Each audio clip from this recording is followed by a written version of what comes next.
Albert Camus was obsessed by suicide. He felt that was the ultimate existential question. We wake up every morning and we have a choice, live or die. If we choose to die, then that's the null set, nothing to see there or do there.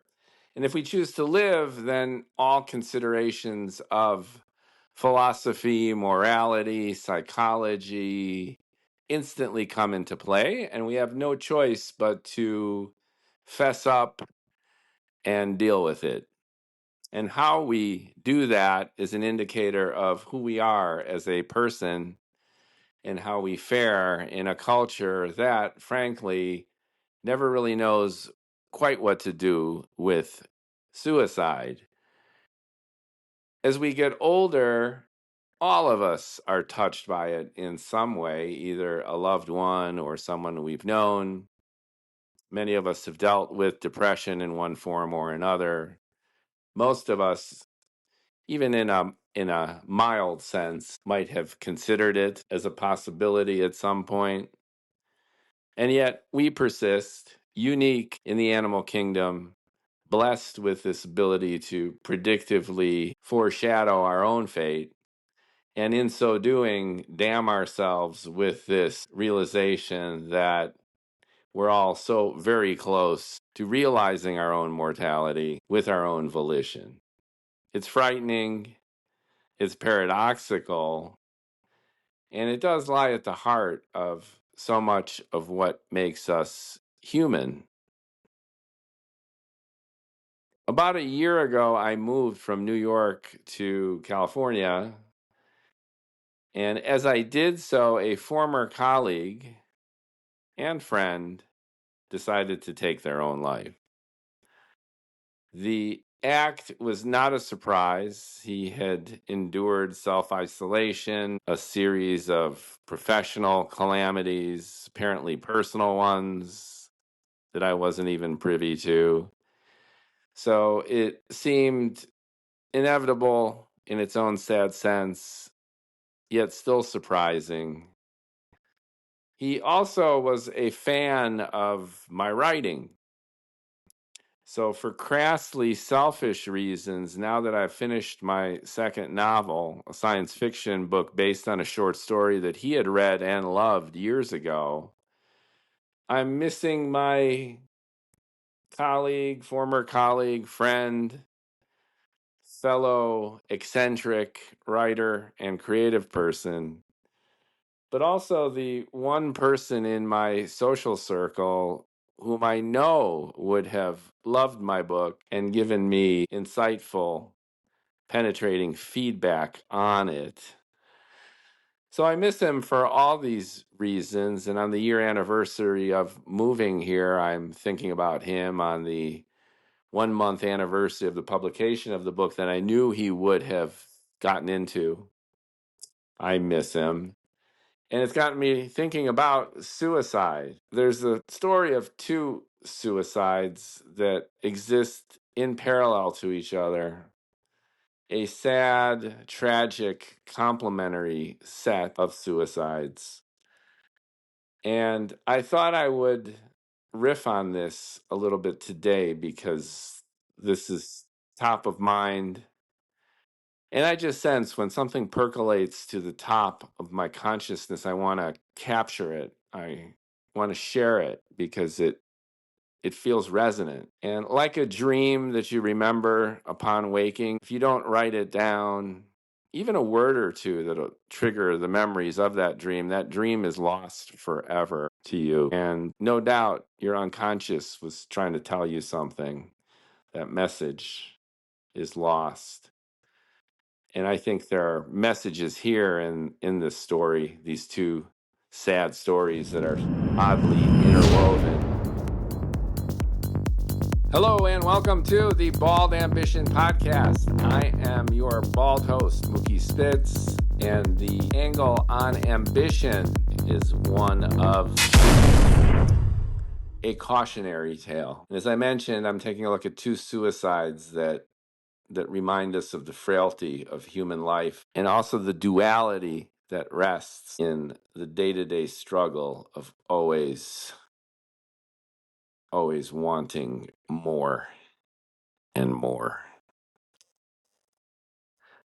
A good friend of mine called me and he was distraught. A good friend of his had committed suicide, taken his own life.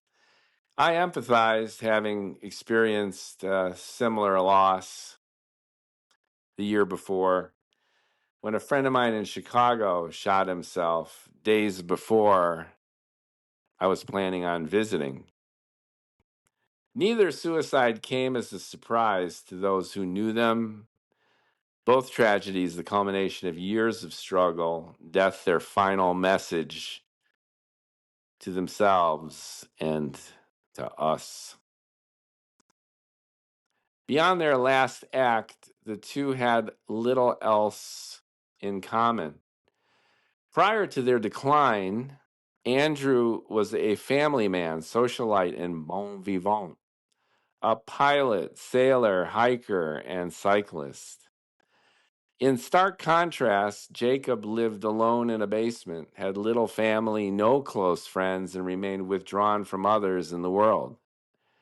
Andrew had no reason to die, and Jacob few reasons to live.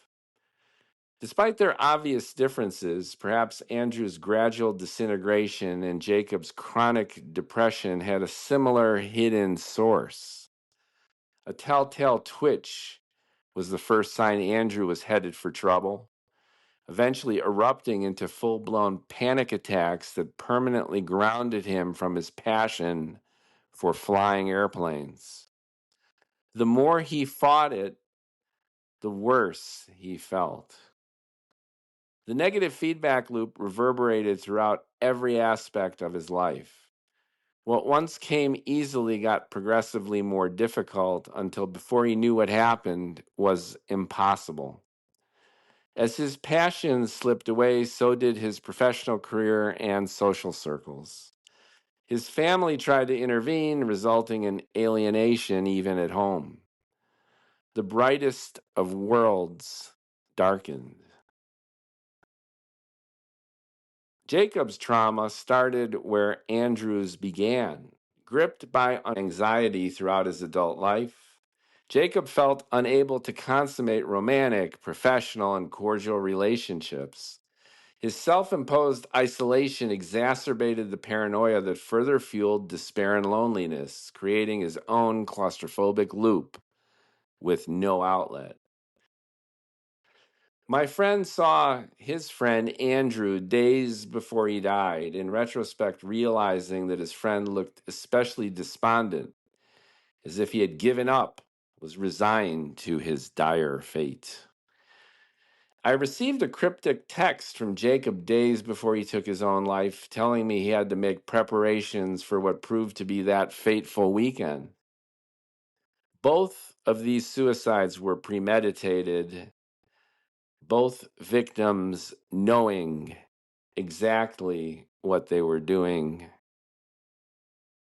arguably why they were doing it.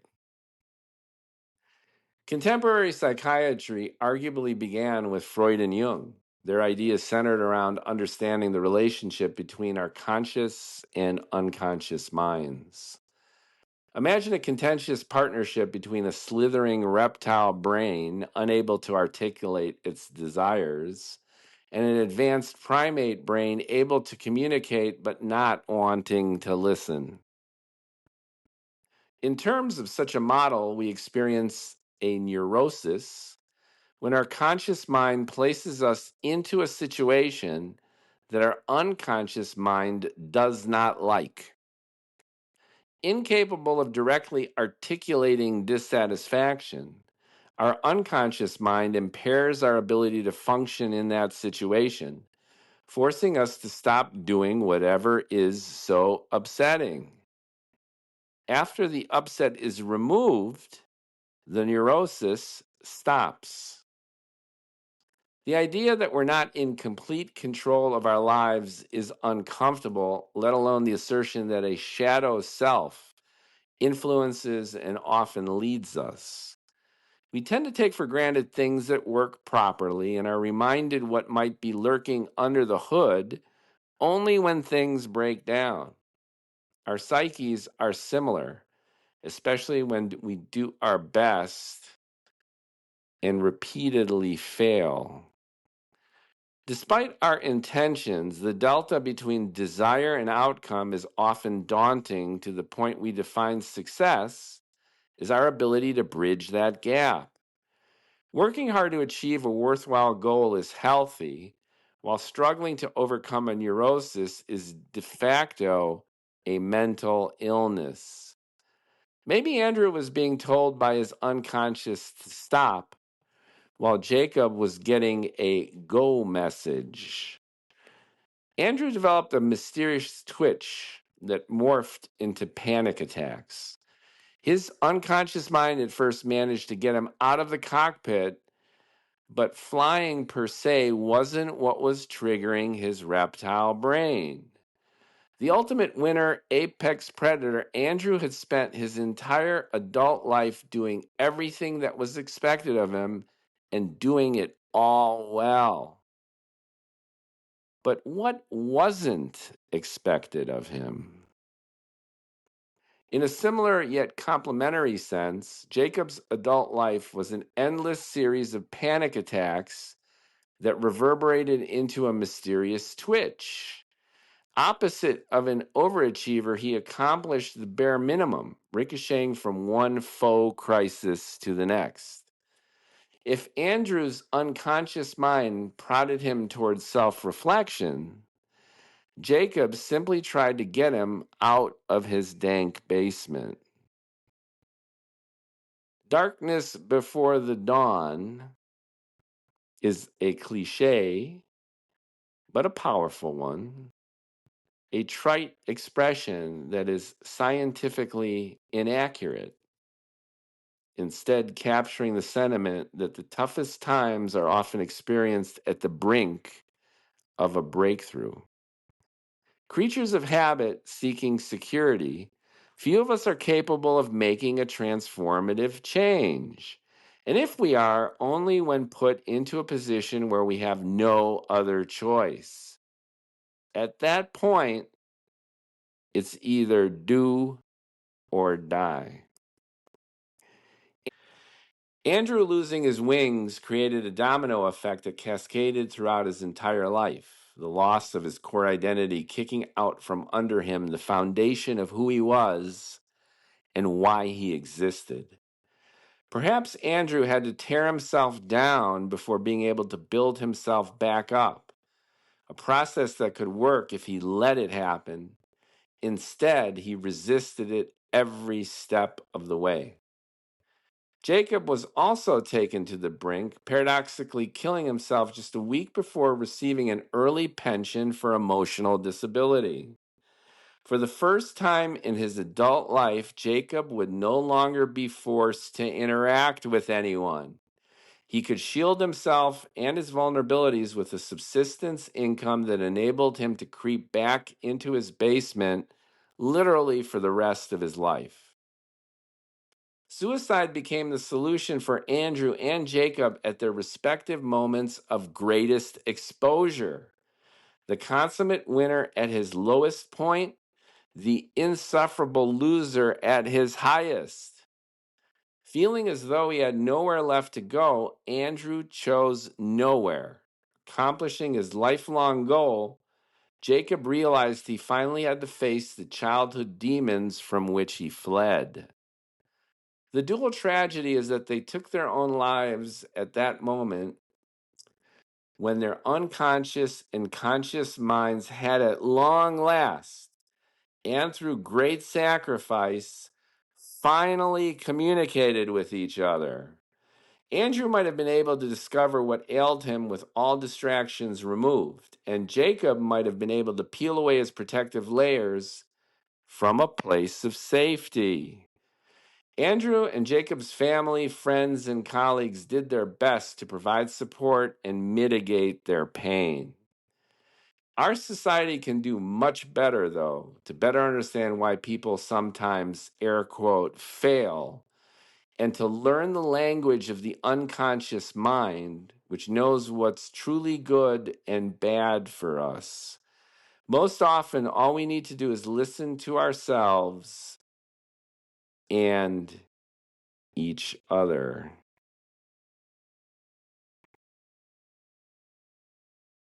This story moved me and continues to move me because it illustrates in such a powerful, complementary way what we hide from ourselves. Akin to a type 2 diabetic whose problems could be solved by just getting off the couch and exercising and eating better. Many, and I would argue most, a vast majority of our mental health issues have to do with, in a sense, getting off that couch and eating better. Basically, doing a state change, changing things up in our lives. Due to a million reasons that are in turn a consequence of our system, our culture, our politics, our gender roles, the needs of family. We have been conditioned into patterns of living that our reptilian brains often rebel against. Whether it's the nuclear family into which we promise before family and state and God that death will do us part, to careers where we are laser focused on being all we can be and ascending the hierarchy. And if either of these scenarios or any of the other scenarios that we have been conditioned into believing in and making a central part of our lives go off the rails, then so do the rest of us, because we are forced into a mold that we never question. How many psychological problems stem from simply finding oneself in a situation where, under normal circumstances, a perfectly healthy person would lose their mind? Many men suffer from erectile dysfunction. I would venture to guess that a vast majority of the plumbing problems have nothing to do with blood flow per se, and everything to do with the fatty tissue between one's ears or the depth, poetically, of one's heart. Being in a bad relationship, being in a bad marriage, being in a bad job, surrounded by people one does not like or want to be with. We all make compromises in this life. We have to. Day-to-day negotiation between the demands placed on us to feed ourselves and our families, strike a chord and strike a position in the tribe and tribes that we inhabit.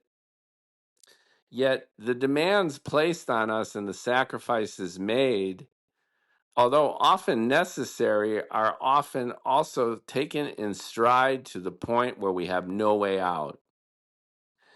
And Andrew here, as the super winner, the triathlon athlete, the airline pilot, the house in the suburbs, the big boat in the lake at the marina.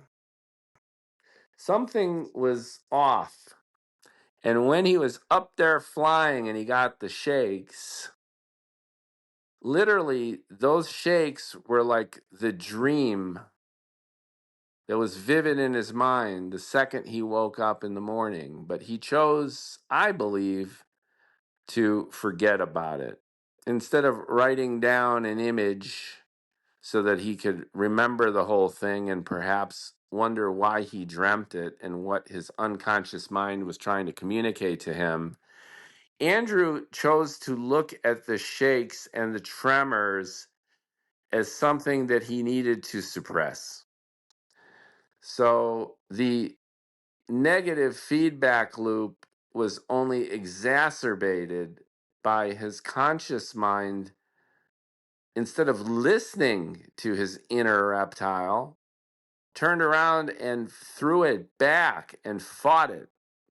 So as Andrew tried to, air quote, treat his tremors and his panic attacks in the cockpit, his entire situation, of course, got worse if you look at it through this lens. His unconscious rebelled and exacerbated the condition that precipitated the mess in the first place, a negative feedback loop that eventually grounded him.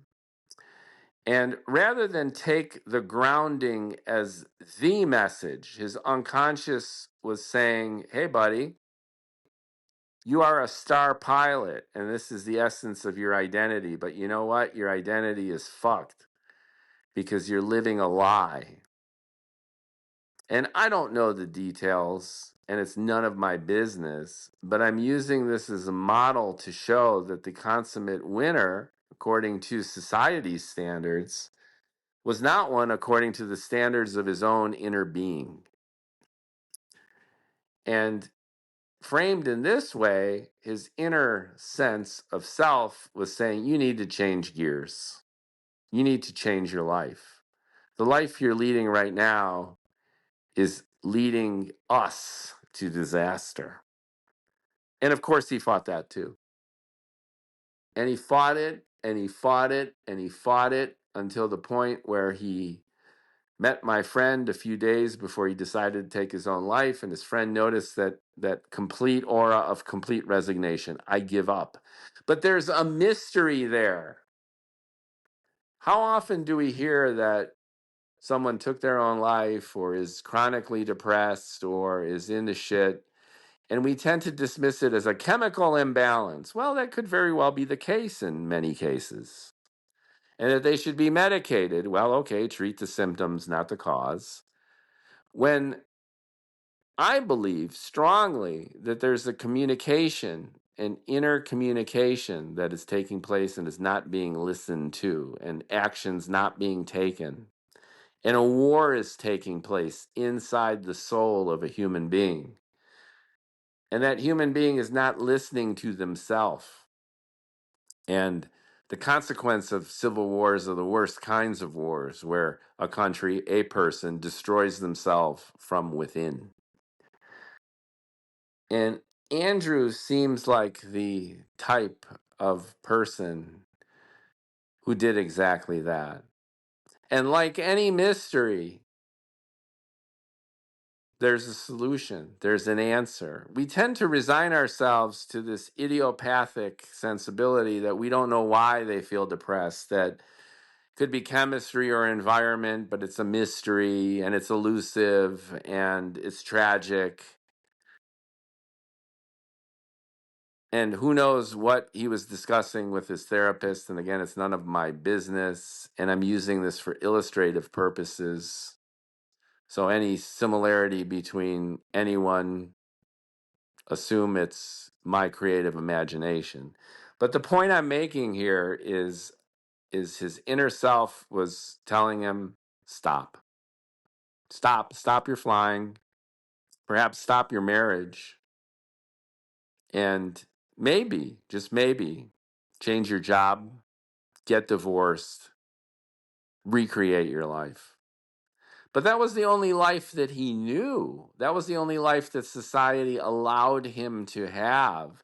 And it came with so many rewards. How could he walk away from that? And instead, he walked away from his life. And conversely, mirror, mirror, Jacob, my friend, the man in the basement, the underground man, Dostoevsky's man of the 21st century, he finally got his pension, his disability pension. And then a week or two later, he shoots himself. Now, on the surface, it seems inexplicable. How many times do you hear of a suicide like this, loaded with contradiction and paradox? And then you just shake your head and say, oh, it's just inconceivable. I mean, that's life. Isn't it just completely crazy and wild? We dismiss things we don't understand by calling them insane or crazy. But what if they are very sane? What if they are very rational based on this inner conflict? And then what if my friend Jacob, thanks to his pension, realized that his battle was over? As I mentioned, that he could withdraw into himself with impunity, and he never would have to try. He would never have to make that move. And conversely, the freedom of not having to work and exposing himself to the world could conceivably have given him the option to do it in a way where his unconscious could handle it. So, what was Jacob's unconscious upset about? Andrew's perhaps was more clear. He was living a life that, on paper and by any stretch of the imagination, was that of a winner, but no, it had to change. It had to go. And Jacob's life had to go too. And it had to go in the sense where he needed to get out of that basement. He needed to make contact. Now that he didn't have to be stressed out at his job, he could retire early and try a relationship, travel, take walks, get a pet. Shocking, scary for you and me listening. It's like, come on, buddy. But he was like that. He was as much an air quote loser as Andrew was an air quote winner. And then I go full circle for this missive and talk about my colleague who committed suicide. He had similar struggles, in a sense, a combination of Andrew and Jacob. An apartment dweller who locked himself up to write his magnum opus, one that he shared with me, and that one, sadly, I understood, at least in terms of his intent. But he wrote it for himself and no one else. And he knew that. Why did he do that? Why did he write an unpublishable treatise? Because deep down inside, my colleague knew that he was living a life that his inner self found unacceptable. And rather than interpret the failure of his grand project as a communication from his inner self that he should not be locked up in an apartment writing a magnum opus that no one would read, that instead he should go out like Jacob and maybe try a relationship or travel or change it up. He stubbornly clung to the notion that he had to create that winning piece of writing. And similarly, like Andrew, my colleague had impressed his colleagues, had impressed me with his talents. He was creative, he was an actor, he inhaled technical publications, and yet could translate all that complex information into very clear and concise and exciting presentations for our clients. So he was the winner loser and the loser winner. And the combination that he fell into became loser loser winner winner with no way out. But I believe my colleague had a way out too. And the ways out, usually, if you ask me, have to do with changing it up. I know that psychiatrists and psychologists and counselors, they can't tell their patients to get divorced. They can't come right out and say, quit your job. They can't come right out and say, you're going to have to endure poverty or even bankruptcy to save your soul. That's a risk our society usually doesn't deem worth taking, especially when it's devoid of a clear purpose, a proven purpose. But I believe that's some of the failings of psychology and counseling, where these folks placate their patients to essentially just keep them coming on in. And I don't mean to snub the profession, but a doctor who heals patients loses patients.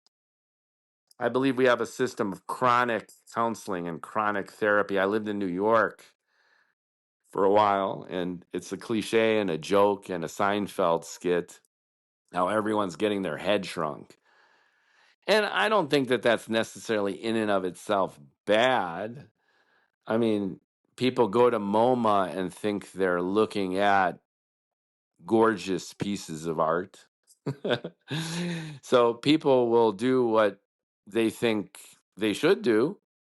And one of the things that you should do if you live in New York City and you're comfortable, even if you're not comfortable, is to go get your head shrunk. But I've known people getting their head shrunk for years, decades, with no progress because they aren't shaken up. They aren't slapped around. There's no cold water. There's no quit your job, get a divorce, break up,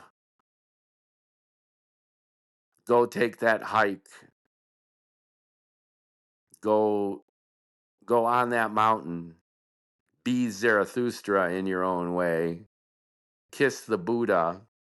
There's hardly any of that. There's just a couch and a chair and a how does that make you feel? That does nothing except perpetuate the stasis between the reptile mind and the upper mind, both of whom are halfway checked out. So they might not be jumping out windows, but they're sitting there looking out windows. What the hell has happened to their entire life?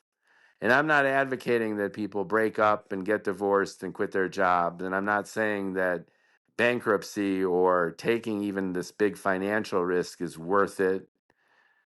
But I am saying that things need to be changed up if doing what you've always done is getting you what you've always gotten, which is a series of neurotic speed bumps, a pervasive zeitgeist that you are missing out on things, and this nagging feeling that something, maybe a lot of things, are very, very, very wrong.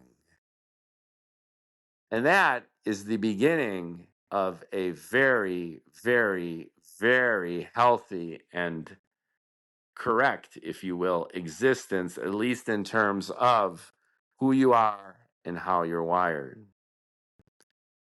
And sure, a meditative yoga retreat can work. That's why people take psychedelic drugs in the Mexican desert and they come back renewed. And yes, we need to do things we don't want to do. And yes, the illusion that you should love your job is perhaps a pipe dream for most people. And there are aspects of every job that suck. And yes, we do need to make those sacrifices. And of course, life is imperfect and relationships are imperfect. And we need to struggle and you go through your ups and downs. But at the same time, when is enough enough? When do you say to yourself that really, really it's time to just change shit up?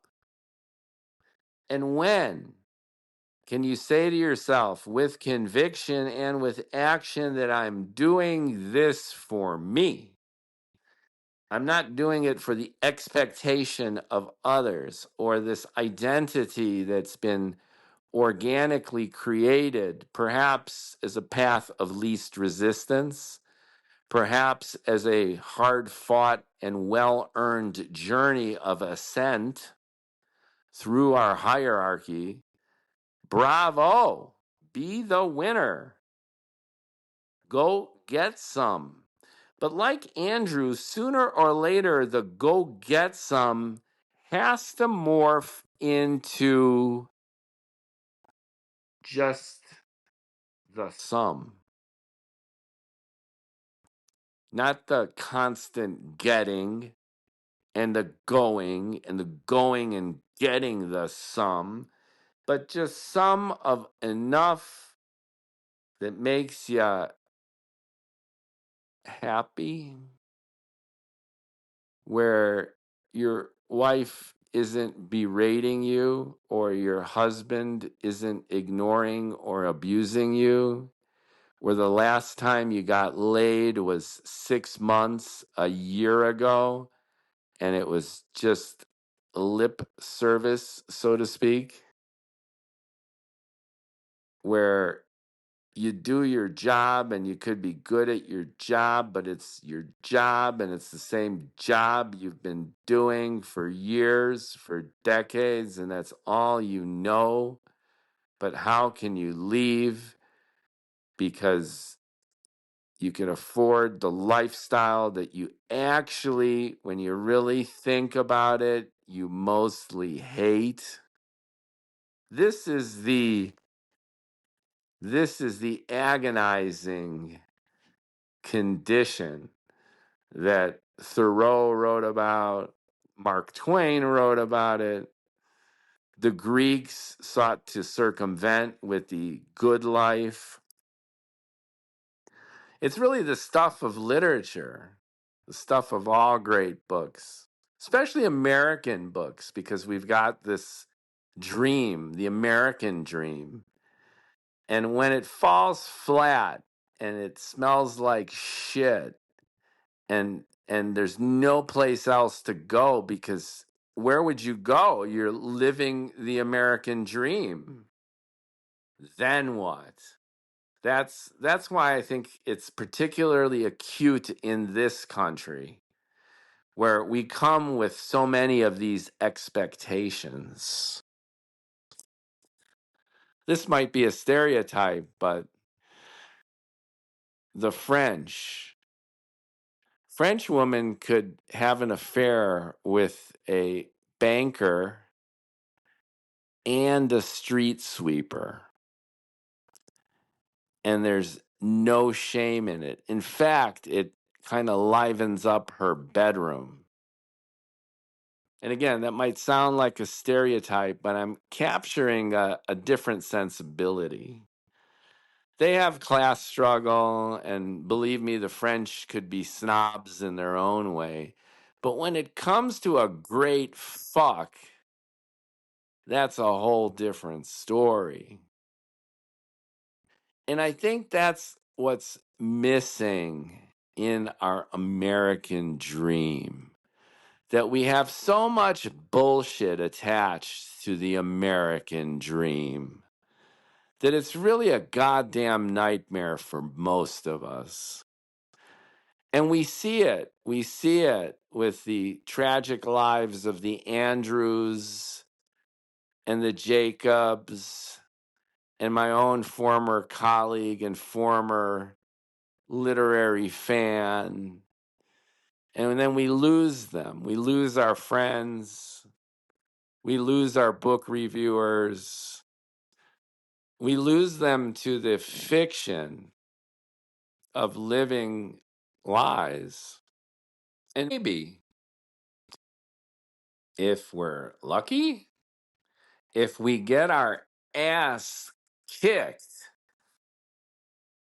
to the point where we actually pay attention and we listen to the lesson that our own unconscious reptilian mind has created for us, then we flip that failure into the greatest moment of our lives, because it's enabled us to jettison the bullshit that we found ourselves within. And there are no guarantees. Go broke, miss the person you part from, alienate friends and family, find yourself isolated for periods in between tribes, shake it up, change your life. The devil we know is better than the devil we don't. But that goes against game theory. And there's been some great books and some great pundits, some contemporary ones, who illustrate that the opportunity cost of not leaving your shitty job or your shitty relationship only builds with time. Pull the ripcord, make the leap. And even if you hit the ground hard, at least you're feeling something. Thanks for listening.